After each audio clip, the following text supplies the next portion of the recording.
Assalamualaikum warahmatullahi wabarakatuh. Kita lanjutkan kembali pembahasan mengenai anatomi dan fisiologi manusia dalam bahasan baru, yakni keseimbangan asam dan basa. Pada pertemuan kali ini kita akan mengulas mengenai konsep asam, basa, dan dapar, dilanjutkan dengan pembahasan mengenai keseimbangan asam basa, makna, sumber atau asupan dan luaran ion hidrogen, dan regulasi terhadap fluktuasi asam basa meliputi peran dapar dan mekanisme kompensasi. Selanjutnya pertemuan kali ini akan diakhiri dengan gangguan keseimbangan asam dan basa. Selanjutnya kita akan mengulas kembali mengenai konsep asam dan basa. Menurut Arrhenius, asam adalah senyawa yang melepaskan ion hidrogen di dalam air. Misalnya, asam klorida di dalam air akan terurai menjadi ion hidronium dan ion klorida. Adapun senyawa basa merupakan senyawa yang melepaskan ion hidroksi di dalam air. Misalnya, amonia ketika di dalam air akan terurai menjadi ion amonium dan ion hidroksi. Berdasarkan kekuatan ionisasi, asam dan basa dapat diklasifikasikan menjadi asam dan basa kuat serta lemah. Apa perbedaan antara asam atau basa kuat dan lemah? Adik-adik dapat melihat pada tabel yang berada dalam slide bahwa asam atau basa kuat adalah senyawa asam atau basa yang terurai secara sempurna menjadi ionnya. Adapun asam atau basa lemah terurai secara parsial atau sebagian ke dalam ionnya. Kemudian, reaksi yang terjadi pada asam atau basa kuat itu adalah reaksi satu arah. Adapun untuk reaksi pada asam atau basa lemah merupakan reaksi yang berjalan dalam kesetimbangan. Kemudian, pada asam atau basa kuat tidak terdapat pergeseran asam atau basa, hanya ion konstituennya saja, sehingga tidak ada pergeseran asam atau basa lebih. Adapun pada asam atau basa lemah terdapat pergeseran asam atau basa dengan sejumlah kecil dari ion konstituen atau ion penyusun asam atau basa tersebut. Dalam konsep keseimbangan asam dan basa, adik-adik sudah tidak asing lagi dengan konsep konstanta disosiasi atau konstanta keasaman atau konstanta kebasaan. Konstanta keasaman adalah sebuah konstanta atau tetapan keseimbangan spesifik untuk sebuah asam dan basa konjugasinya di sebuah larutan berair. Nah, coba kita lihat persamaan yang ada. Saat suatu asam Ha larut dalam cairan, sebagian asam tersebut akan terdisosiasi, menciptakan bentuk ion hidronium dan basa konjugasinya. Pada hitungan konstanta disosiasi asam, konsentrasi cairan diabaikan karena reaksi berlanjut di dalam larutan berair, di mana konsentrasi cairan relatif tidak berubah. Sehingga kalau kita ingin hitung konstanta disosiasi asam, atau kita mengartikan konstanta disosiasi asam secara matematis, adik-adik akan menemukan persamaan sebagaimana yang tercantum dalam slide. Demikian pula dianalogikan dengan konstanta kebasaan. Nah, adik-adik, selanjutnya yang perlu diketahui adalah semakin meningkat nilai Ka atau semakin meningkat keasaman dari suatu senyawa atau zat, ion H3O+ yang meningkat berarti meningkatkan kekuatan asam. Demikian pula semakin meningkat Kb atau penurunan konsentrasi asam, maka meningkatkan kekuatan basa. Ya. Selanjutnya kita lihat dengan istilah pH. pH adalah derajat keasaman atau kebasaan dari satu larutan. Dan pH menunjukkan aktivitas ion hidrogen di dalam larutan. Untuk derajat kebasaan dikenal dengan pOH. Dirumuskan pH sebagai min log H+ dan pOH sebagai min log OH-. Suatu senyawa dinyatakan bersifat asam apabila pH-nya kurang dari 7 atau pOH-nya lebih besar dari 7, dan dinyatakan suatu senyawa sebagai basa apabila pH-nya lebih besar dari 7 atau pOH-nya kurang dari 7. Nah, sekali lagi, ketika pH menurun maka menunjukkan kekuatan asam. Adapun ketika pH meningkat berarti menunjukkan kekuatan basa dari suatu senyawa. Konsep keasaman dari suatu senyawa berbeda dengan konsep derajat keasaman atau pH darah manusia. pH darah manusia normal bernilai 7,4 dengan kisaran antara 7,35 hingga 7,45. 7,35 menggambarkan pH di vena, sementara 7,45 menggambarkan pH di daerah arteri.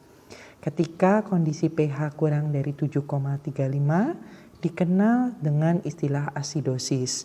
Adapun jika pH lebih besar dari 7,45 maka kita kenal dengan istilah alkalosis.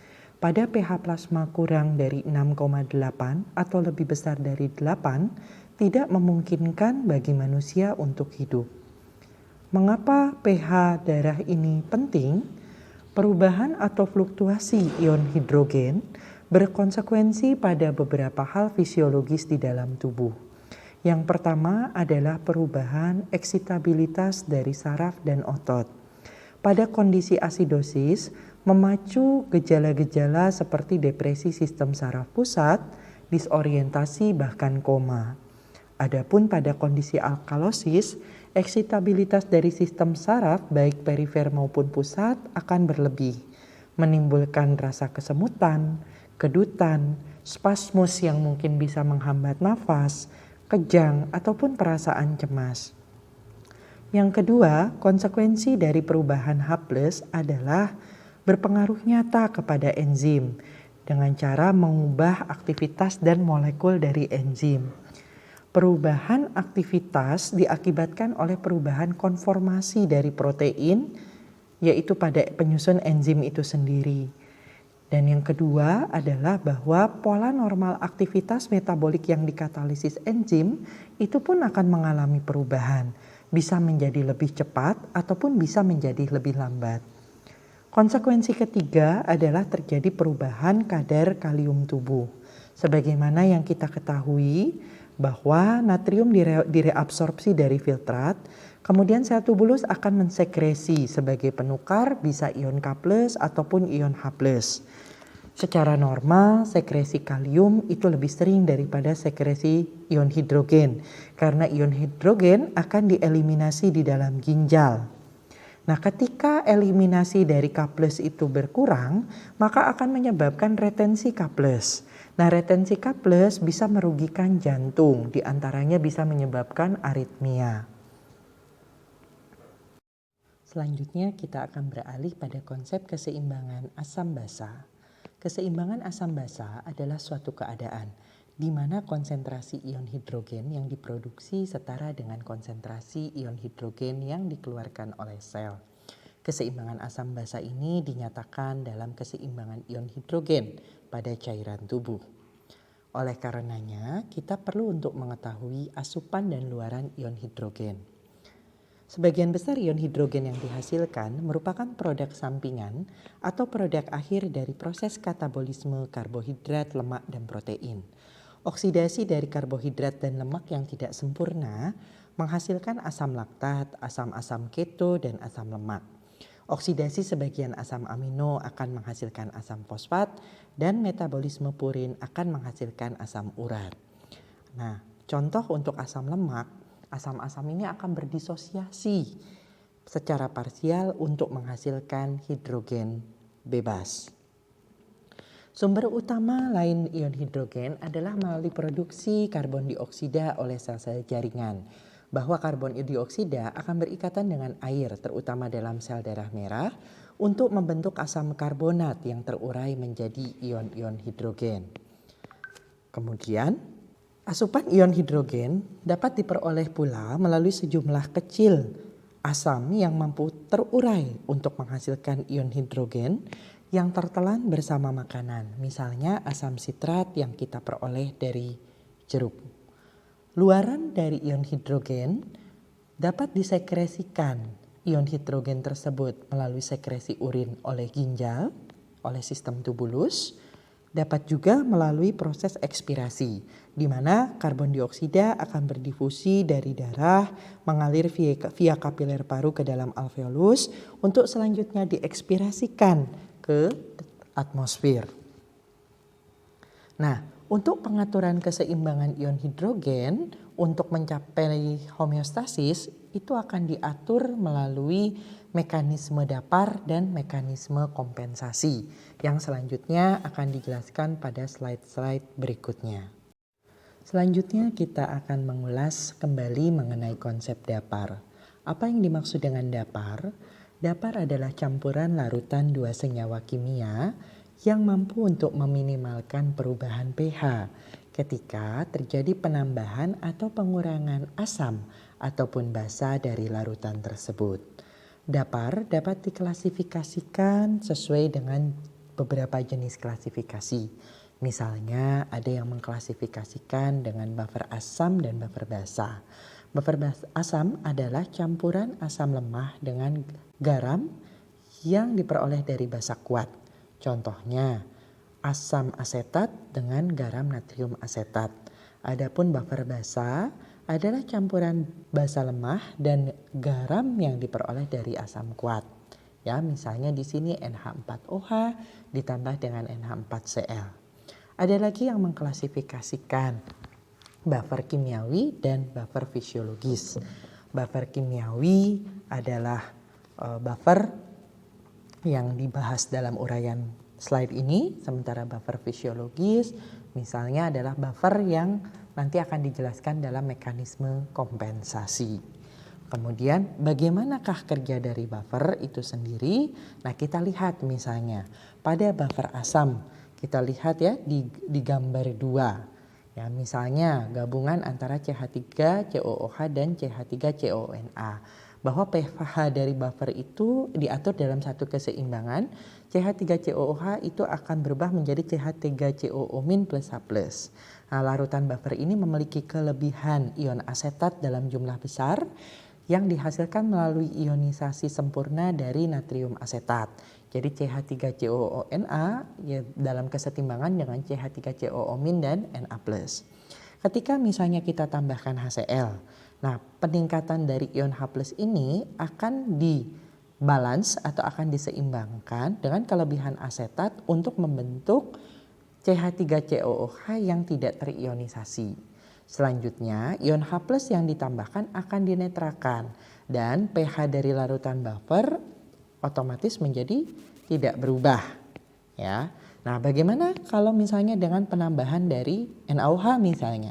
Ketika NaOH ditambahkan ke dalam larutan buffer, maka OH tambahan, ya, ion OH tambahan akan bergabung dengan ion H+ dari buffer untuk membentuk molekul air.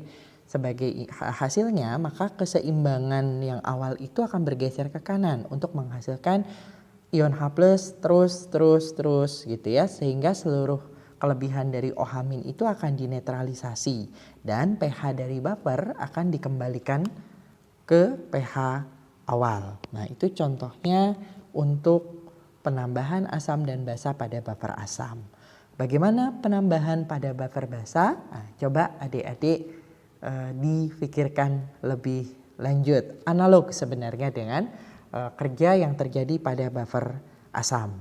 Selanjutnya, kita bisa menghitung pH buffer dengan menggunakan persamaan yang dikenal adalah persamaan Henderson-Hasselbalch, yaitu H+ adalah Ka dikali asam dibagi garamnya. Atau kalau kita ubah notasinya menjadi pH, maka pH itu adalah pKa ditambah log A- dibagi Ha sesuai dengan Henderson-Hasselbalch. Nah, kemudian ada lagi yang dikenal dengan istilah kapasitas buffer, yaitu ukuran dari efisiensi suatu buffer ketika terjadi perubahan pH. Ya, kapasitas buffer atau kapasitas dapar ini kita bisa definisikan sebagai sejumlah mol per liter dari asam kuat yang monobase, ya, atau base yang dibutuhkan untuk menghasilkan peningkatan atau penurunan 1 unit pH dalam larutan. Kadang-kadang kapasitas dapar ini kita kenal dengan efisiensi dapar, indeks dapar, ataupun nilai dapar. Nah, secara konvensionalnya kapasitas dapar itu disajikan dalam jumlah asam kuat atau basa dalam gram ekivalen yang harus ditambahkan pada 1 liter larutan untuk mengubah pH sebanyak 1 unit. Ya. Nah, bagaimana penentuannya? Penentuannya ini bisa menggunakan rumus like, yaitu beta atau kapasitas dapar adalah delta B dibagi delta pH. Delta B ini apa? Perubahan kecil dalam ekivalen gram per liter dari asam kuat yang ditambahkan ke larutan buffer untuk menghasilkan perubahan pH sebanyak delta pH. Ya. Nah, biasanya untuk kapasitas dapar untuk sediaan oral itu rentangnya lebih lebar dibandingkan untuk sediaan parenteral. Sebelumnya telah dijelaskan, untuk menangani fluktuasi asam di dalam tubuh dapat digunakan mekanisme dapar maupun mekanisme kompensasi. Dapar juga telah diklasifikasikan sebagai dapar kimiawi dan dapar fisiologis atau mekanisme kompensasi. Sistem dapar di dalam tubuh dapat ditemukan dalam 2 cairan, baik itu cairan ekstraseluler maupun cairan intraseluler. Pada bagian di sebelah kanan, adik-adik bisa melihat dapar yang ditemukan di cairan ekstraseluler, salah satunya adalah dapar asam karbonat bikarbonat dan dapar protein, misalnya dapar protein plasma, dapar asam amino. Kemudian untuk cairan intraseluler, misalnya ada dapar protein seperti dapar hemoglobin dan dapar fosfat. Pada tabel di sebelah kiri, adik-adik bisa melihat penjelasan lebih lanjut dari masing-masing dapar. Bahwa dapar kimiawi merupakan lini pertama ketika terjadi fluktuasi asam dan basa di dalam tubuh. Adapun dapar fisiologis atau mekanisme kompensasi, baik itu dilakukan oleh sistem respirasi maupun sistem renal, merupakan mekanisme kedua dan mekanisme ketiga dari fluktuasi asam dan basa di dalam tubuh. Kita lihat di dapar kimiawi. Misalnya ada dapar asam karbonat dan asam bikarbonat. pH darah sekitar 7,4 dikontrol oleh sistem dapar ini. Merupakan dapar cairan ekstraseluler utama dan mengatur fluktuasi asam-asam yang non-karbonat. Ya, di sini ketika ada penambahan asam, maka akan ditanggapi oleh NaHCO3 sehingga membentuk H2CO3 dan NaCl, misalnya kalau asamnya HCl, dan apabila ada komponen basa, misalnya NaOH, maka akan ditanggapi oleh adanya H2CO3 sehingga membentuk NaHCO3 plus H2O. Selanjutnya, misalnya ada protein dapar, bahwa protein sebagai dapar mengandung gugus karboksil. Misalnya seperti ion asetat, CH3COO- dapat bertindak sebagai aseptor proton. Protein juga mengandung gugus amin seperti ion amonium NH4+ yang dapat mendonasikan proton. Dapar protein ini merupakan dapar cairan intraseluler utama, namun bisa juga kita temukan di cairan ekstraseluler. Jika asam misalnya datang ke dalam tubuh, maka ion hidronium dapat dinetralisasi dengan adanya ion karboksil tadi. Di sini COO- ditambah H3O+, maka akan menjadi COOH plus H2O. Demikian juga apabila basa ditambahkan, dapat dinetralisasi melalui adanya gugus amin. NH3 plus ditambah OH- menjadi NH2 plus H2O. Selanjutnya ada dapar hemoglobin, merupakan dapar intraseluler dan dapar utama untuk fluktuasi asam karbonat. Dan ada juga dapar fosfat. Dapar fosfat ini sistemnya terdiri dari HPO42- dan H2PO4, berperan penting di plasma dan eritrosit. Juga berperan utama sebagai dapar urin. Ketika asam bereaksi dengan monohidrogen fosfat akan membentuk dihidrogen fosfat. Misalnya HPO42- ditambah H3O+, itu bisa menjadi H2PO4- plus H2O. Adapun misalnya penambahan basa, itu bisa dinetralisasi dengan dihidrogen fosfat. Misalnya H2PO4- ditambah OH- itu akan menjadi monohidrogen fosfat plus H3O+. Selanjutnya adik-adik, kita akan mengilustrasikan contoh mengenai peran dapar dalam pengaturan fluktuasi asam basa tubuh melalui suatu fenomena fisiologis. Kita ambil contoh misalnya fenomena transport dari karbon dioksida. Adik-adik telah belajar sebelumnya di sistem respirasi bahwa sel tubuh yang aktif secara normal menghasilkan kurang lebih 200 ml karbon dioksida tiap menitnya. Darah kemudian akan mentransport karbon dioksida dari jaringan ke paru-paru dalam 3 bentuk. Yang pertama adalah terlarut dalam plasma. Nah, adik-adik bisa lihat di panah bagian pertama bahwa sekitar 7-10% dari karbon dioksida itu akan ditransport langsung terlarut dalam plasma. Yang kedua, dalam bentuk ion bikarbonat dalam plasma. Adik-adik bisa lihat di panah kedua dan panah ketiga. Ini kurang lebih 70% yang ditransport dalam bentuk ion bikarbonat. Jadi kebanyakan molekul karbon dioksida ini akan memasuki plasma dan juga ada yang memasuki ke sel darah merah, di mana karbon dioksida ini akan dipersiapkan untuk ditransport dalam bentuk ion bikarbonat atau bentuk HCO3-. Ya. Nah, kita lihat bahwa ketika CO2 berdifusi, ya, baik itu masuk ke dalam plasma ataupun ke dalam sel darah merah, maka bisa bergabung dengan air untuk membentuk H2CO3. Ya. Nah, H2CO3 ini sifatnya tidak stabil. Ketika dia tidak stabil, maka dia akan terurai menjadi HCO3- dan H+. Nah, HCO3-nya akan berada di dalam plasma, ya. Sementara H+-nya ini kalau di plasma akan berikatan dengan protein plasma, adapun yang di hemoglobin dia akan berikatan dengan hemoglobin, ya. Nah, bedanya kalau yang di dalam hemoglobin dia terjadi reaksinya itu lebih cepat dibandingkan yang ada di dalam plasma. Kenapa? Ada suatu enzim yang mengkatalisis perubahan dari karbon dioksida dan air menjadi carbonic acid, ya, yang kita sebut dengan karbonik anhidrase. Nah, karena ada buffer dari Hb ini, ya. Nah, tadi kita ingat bahwa hemoglobin sebagai buffer, maka H+ yang dilepaskan ini tidak menyebabkan perubahan pH itu turun menjadi terlalu asam, ya. Diilustrasikan kurang lebih sekitar 7,4 menjadi 7,34. Jadi perubahannya cukup rendah karena dinetralkan oleh hemoglobin tadi.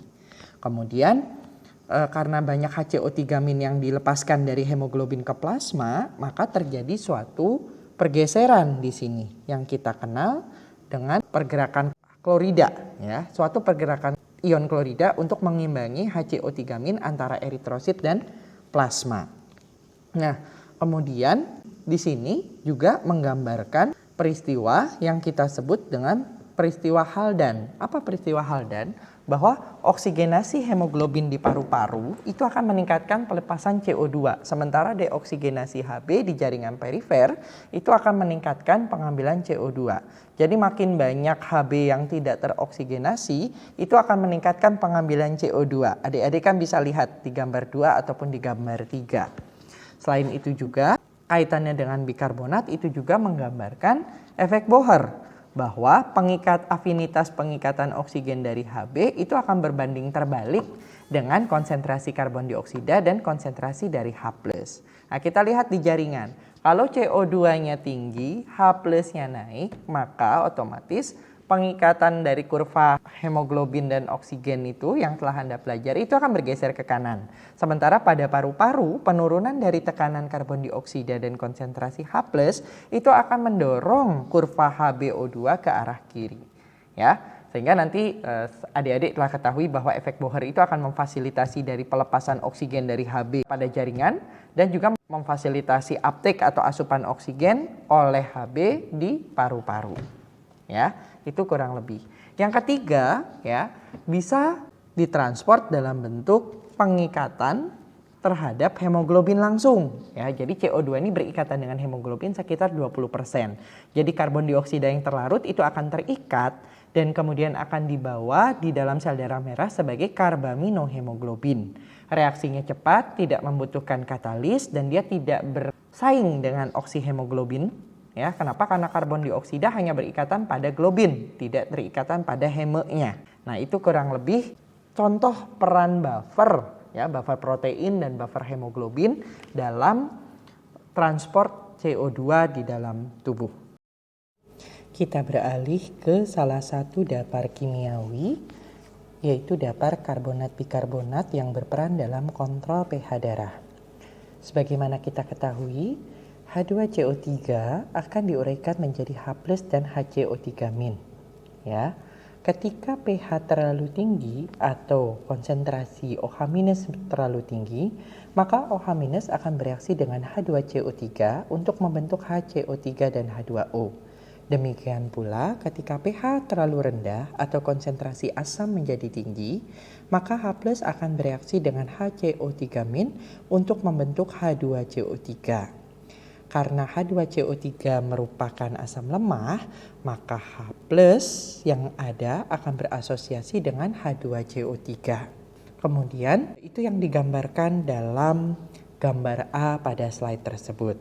Selanjutnya, dapar HCO3- dan H2CO3 ini merupakan dapar dengan konsentrasi yang paling besar dan paling penting dalam menjaga pH darah agar berada dalam rentang normalnya. Konsentrasi dari HCO3- dan H2CO3- dalam darah itu kurang lebih 0,02 molar dan 0,00125 molar. Sehingga rasio dari HCO3- terhadap H2CO3 itu kurang lebih 20:1. Atau kalau kita menggunakan persamaan dari Henderson-Hasselbalch, HCO3-nya itu setara dengan 24 mili-eki per liter, mili-ekivalen. Adapun untuk HA-nya sendiri, H2CO3-nya yang terbentuk dari CO2 dan H2O itu bisa kita peroleh 1,2 mili-ekivalen per liter. Ya, sehingga tetap rasionya adalah 20:1. Nah, sehingga pH darah dalam keadaan normal ya kurang lebih itu 7,4. Kenapa? Ya, karena tadi log dari 20/1 itu kurang lebih sekitar 1,2, sementara pKa untuk tahap ionisasi pertama pada suhu tubuh itu sebesar 6,1, sehingga kurang lebih nilainya sekitar 7,3 atau 7,4. Kita beralih dari dapar kimiawi menuju dapar fisiologis, salah satunya yaitu kompensasi respirasi. Nah, bagaimana maksudnya? Mekanisme respirasi ini bekerja melalui perubahan laju dan kedalaman respirasi sebagai respon dari input atau asupan yang berasal dari kemoreseptor. Ya, sebagaimana yang adik-adik bisa lihat di gambar di bagian kanan, peningkatan produksi dari asam non-karbon dioksida akan meningkatkan konsentrasi ion hidrogen di arteri. Nah, ini merangsang kemoreseptor perifer sehingga terstimulasi. Hal ini menyebabkan refleks melalui neuron respiratory medula yang nantinya akan menggerakkan otot-otot respirasi, menyebabkan kontraksi pada otot-otot tersebut, sehingga menyebabkan menstimulasi terjadinya pusat respirasi untuk menghasilkan hiperventilasi. Nah, akibat hiperventilasi ini menyebabkan pengeluaran kelebihan dari CO2 sehingga menyebabkan tekanan CO2 di alveolus akan menurun. Akibatnya lebih lanjut bahwa tekanan CO2 arteri akan menurun dan mengembalikan konsentrasi arteri menjadi normal. Yang harus adik-adik perhatikan dari satu siklus ini, yang pertama, bahwa pembentukan karbon dioksida metabolik akan selalu diimbangi dengan ekspirasi karbon dioksida untuk menjaga homeostasis. Yang kedua, berdasarkan gambar kecepatan ventilasi alveolus terhadap perubahan pH di dalam cairan tubuh, kita lihat semakin cepat ventilasi, maka semakin meningkat pH di dalam cairan tubuh. Jadi ventilasi makin cepat, pH-nya akan meningkat. Dan yang ketiga adalah berdasarkan hubungan antara pH darah arteri terhadap ventilasi, bahwa peningkatan asam akan merangsang ventilasi. Adik-adik bisa lihat semakin meningkat pH maka penurunan terjadi pada ventilasinya. Nah, kemudian Coba adik-adik lihat, yang kami bahas tadi adalah terkait dengan kemoreseptor perifer. Nah, bagaimana dengan kemoreseptor sentral? Nah, coba adik-adik lihat lebih jauh di dalam pustaka dan tuliskan bagaimana jawaban adik-adik di dalam grup. Selanjutnya kita beralih ke bagian kedua dari daftar fisiologis, yaitu kompensasi renal. Ada beberapa cara terkait dengan kompensasi renal. Kita lihat di dalam gambar bagian kanan. Tahap pertama, karbon dioksida yang terbentuk akan bergabung dengan air di dalam sel tubulus. Dengan bantuan karbonik anhidrase akan membuat produk H2CO3. Kemudian H2CO3 selanjutnya di tahap 2 akan terurai, membentuk ion H+ dan ion bikarbonat. Kemudian kita masuk ke tahap 3A, bahwa kemana nasibnya H+? H+ akan disekresikan ke dalam filtrat di lumen tubulus. Adapun HCO3- ya, itu kemudian untuk tiap-tiap H+ yang disekresi, dia akan masuk ke kapiler peritubulus darah melalui simport, ya, melalui jalur simport dengan Na+ atau antiport dengan Cl-. Kita bisa lihat masuk simport di bagian bawah 3B itu bersama Na+, atau dia bisa juga antiport. Kita lihat ke bagian atas dengan Cl-, ya, Cl-nya keluar sementara Na+-nya masuk ke kapiler peritubulus. Kemudian kita lihat nasib yang kaitannya dengan H+, ya, di nomor 4. H+ yang disekresi itu akan bergabung kembali dengan HCO3- di dalam filtrat, membentuk H2CO3. Nah, HCO3-nya akan hilang dari filtrat pada saat yang sama atau pada laju yang sama ketika HCO3- akan masuk ke kapiler peritubulus di dalam darah, ya. Jadi nanti H+ akan bergabung H2CO3, gitu ya. Nanti dia akan hilang seiring dengan HCO3- yang masuk ke kapiler peritubulus darah. Selanjutnya kita lihat di nomor 5, dengan bantuan karbonik anhidrase juga H2CO3 akan terlepas menjadi H2O dan CO2. Nah, sehingga nanti CO2 masuk kembali berdifusi di tahap 6 ke tubulus sel yang akan memacu pengeluaran dari H+ itu sendiri. Jadi H+ akan disekresikan, ya, ke dalam filtrat jika sekresi H+ dianggap terlalu banyak. Ini menggunakan sistem dapar HCO3- H2CO3-. Jadi jika sekresi H+ digabungkan dengan bikarbonat yang terfiltrasi, maka bikarbonat akan direabsorpsi. Jadi ada HCO3- yang ikut terfiltrasi, ya. Nanti bikarbonatnya akan disimpan untuk direabsorpsi, sementara H+ akan dibuang atau disekresi sesuai dengan slide 9, ya, bahwa ketika H+ dilepaskan nanti ada yang kita sebut bikarbonat reserve atau cadangan dari bikarbonat. Itu mekanisme kompensasi renal yang pertama. Selanjutnya mekanisme kompensasi renal yang kedua. Kita lihat gambar yang tertera dalam slide. Pada tahapan 1, karbon dioksida akan bergabung dengan air di dalam sel interkalasi tipe A membentuk H2CO3 dengan perantaran karbonat anhidrase. Selanjutnya di tahap 2, H2CO3 akan secara cepat terurai membentuk ion hidrogen dan ion bikarbonat. Kemudian bagaimana nasib ion hidrogen? Ion hidrogen akan disekresikan ke dalam filtrat melalui pompa ATPase. Kemudian bagaimana nasib HCO3? Untuk setiap H+ yang disekresi, HCO3 akan memasuki kapiler peritubular melalui karier antiporter, ya, dalam proses pertukaran HCO3- dan Cl-. Nanti Cl-nya akan berlawanan dengan masuknya HCO3-. Kemudian untuk yang nomor 4, kita lihat untuk bagian H+. H+ yang sudah disekresi akan bergabung dengan HPO42- dalam filtrat tubular membentuk H2PO4 dan H2PO4 selanjutnya akan diekskresi di dalam urin.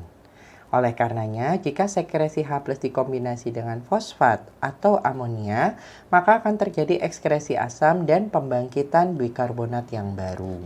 Nah, selanjutnya ini yang kaitannya dengan amonia tadi ya. Nah, ketika di sel tubulus contortus proximal ya, sel tubulus contortus proximal, glutamin itu dimetabolisme menjadi deaminasi, oksidasi, dan asidifikasi menjadi NH4+ dan HCO3-, maka NH4+-nya atau amoniumnya itu akan disekresi ke dalam filtrat ya. Nah, menempatkan ion H+ dalam karier antiporter Na+, H+. Jadi Na+-nya akan masuk sementara H+-nya keluar ya dalam bentuk NH4+. Nah, kemudian untuk tiap NH4+ atau amonium yang disekresi, maka ion bikarbonat akan masuk ke kapiler darah ya di peritubular tadi melalui karier simport. Nah, NH4+ kemudian dikeluarkan atau diekskresi dalam urin, gitu ya. Nah, jadi nanti otomatis sebagaimana kesimpulan yang di awal, jika sekresi H+ dikombinasi dengan amonia, maka bisa terjadi ekskresi asam dan terjadi pembangkitan bikarbonat yang baru. Selanjutnya kita beralih pada gangguan asam basa. Sebagaimana dinyatakan di awal bahwa gangguan asam basa ada yang disebut dengan asidosis dan alkalosis. Masing-masing dari asidosis dan alkalosis lebih lanjut lagi dibagi menjadi asidosis respiratorik, asidosis metabolik, alkalosis respiratorik, dan alkalosis metabolik. Kita mulai dengan gangguan asam basa respiratorik. Gangguan asam basa respiratorik didefinisikan sebagai gangguan asam basa akibat kelebihan atau defisiensi dari CO2. Pada asidosis respiratorik terjadi hipoventilasi, sehingga karbon dioksida yang keluar paru itu kurang dari karbon dioksida yang biasa dikeluarkan secara normal. Akibatnya terjadi peningkatan H2CO3 dan terjadi peningkatan H+. Penyebab dari asidosis respiratorik diantaranya adalah depresi pusat nafas, bisa karena obat ataupun penyakit, kemudian gangguan saraf dan otot yang mengurangi kemampuan bernafas. Kalau kita melihat bahwa akibat dari hipoventilasi tersebut meningkatkan kadar dari karbon dioksida. Nah, kalau karbon dioksidanya meningkat, berarti keseimbangan akan bergeser ke kanan, sehingga menyebabkan H2CO3 menjadi naik dan menyebabkan jumlah H+ menjadi naik. Meski demikian, HCO3- akan menjadi normal. Nah, kalau adik-adik lihat di bagian kiri, di bagian asidosis respirasi, ya, asalnya balance atau keseimbangan HCO3 dengan H2CO3 adalah 20:1. Tapi karena penekanan dari nafas, hipoventilasi, menyebabkan CO2 bertahan banyak di dalam paru-paru kita, sehingga otomatis H2CO3-nya menjadi naik keseimbangannya. Digambarkan di dalam gambar 20:2. Nah, maka apa yang terjadi? Kompensasi yang bisa dilakukan yang pertama adalah dengan dapar kimiawi. Ya, tentunya untuk menyerap kelebihan H+. Kemudian apakah mekanisme nafas bisa dilakukan? Tidak bisa berfungsi karena tadi kan dinyatakan hipoventilasi, permasalahannya ada di nafas. Sehingga yang bisa dilakukan mekanisme tubuh adalah dengan mekanisme eliminasi dari ginjal, yaitu ginjal mengeluarkan H+ dan menahan HCO3-. Itu yang bisa dilakukan. Kalau misalnya HCO3-nya ditahan, berarti otomatis sekresi H+-nya akan ditingkatkan sehingga otomatis akan kembali menjadi normal. Terapi yang bisa dilakukan misalnya adalah menggunakan pemberian larutan laktat, di mana larutan laktat ini bisa mengkonversi ke dalam ion bikarbonat atau HCO3 di dalam hati, sehingga pasokan HCO3-nya menjadi lebih tinggi. Adapun kalau kita lihat gambar di sebelah kanannya lagi, itu adalah terkait dengan alkalosis respiratorik. Ini akibat hiperventilasi, sehingga CO2-nya lebih banyak keluar daripada yang normal. Akibatnya H2CO3 berkurang sehingga H+-nya berkurang. Bisa diakibatkan oleh demam, rasa cemas, ya, bisa karena keracunan aspirin. Nah, itu sangat-sangat memungkinkan terjadi menyebabkan CO2 itu lebih banyak dikeluarkan, sehingga otomatis kalau adik-adik lihat asalnya perbandingan 20:1 menjadi digambarkan menjadi 0,6:20. Nah, maka kompensasinya bagaimana? Yang pertama adalah dengan dapar kimiawi tentunya, dengan cara membebaskan H+. Yang kedua, ada stimulus kuat yang menghentikan ventilasi untuk menghentikan faktor-faktor non-respirasi. Seperti misalnya intinya mencegah hiperventilasi. Dan kemudian yang ketiga bisa juga dengan ginjal itu akan mengkonserv atau menahan H+ dan mengekspresikan HCO3- lebih banyak. Nah, salah satu yang bisa kita berikan adalah kloridanya ya. Sehingga kloridanya ini dengan pemberian klorida ya itu akan menggantikan HCO3-nya ya. Sehingga otomatis nanti perbandingannya asalnya 20:1/2 gitu ya menjadi 10:1/2 gitu ya. Bisa lebih kembali lagi ke bagian yang normal. Selanjutnya kita beralih ke gangguan asam basa metabolik yang didefinisikan sebagai kelebihan ataupun bisa terjadi defisiensi asam selain dari CO2, misalnya asam bikarbonat. Nah, kita lihat misalnya contohnya kasusnya pada asidosis metabolik. Jadi terjadi asidosis selain kelebihan CO2 ditandai oleh penurunan HCO3- plasma, tapi CO2-nya normal ya. Nah, biasanya akibatnya misalnya diare berat ya. Nah, diabetes mellitus, olahraga berat, asidosis uremik. Nah, itu bisa menyebabkan terjadinya asidosis metabolik ya. Nah, kompensasinya bagaimana? Nah, coba adik-adik lihat. Di sana di asidosisnya 20:1 akhirnya berubah menjadi 10:1. HCO3- berkurang. Ya, maka kompensasinya bisa menggunakan mekanisme paru di sini ya.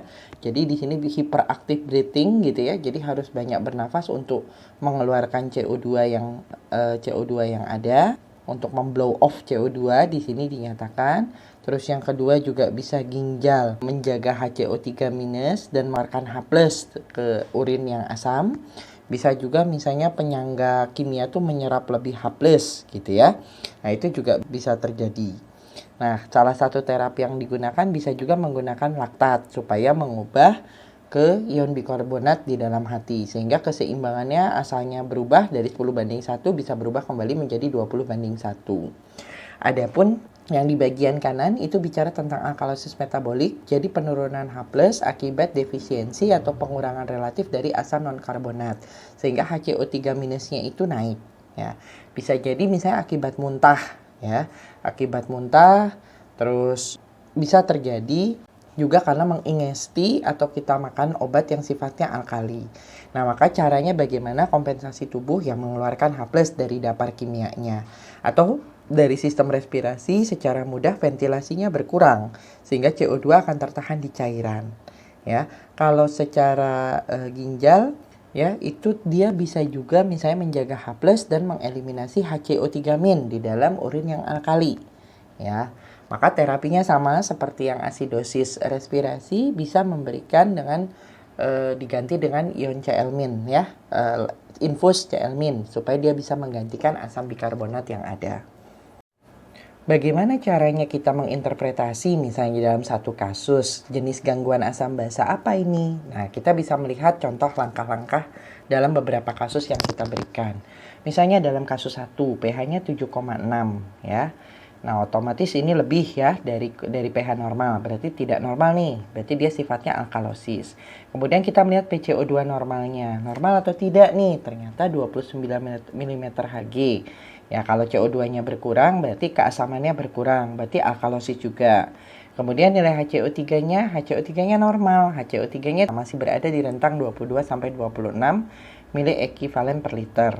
Nah, nilai CO2 atau HCO3- apakah selaras nggak dengan pH? Kita lihat.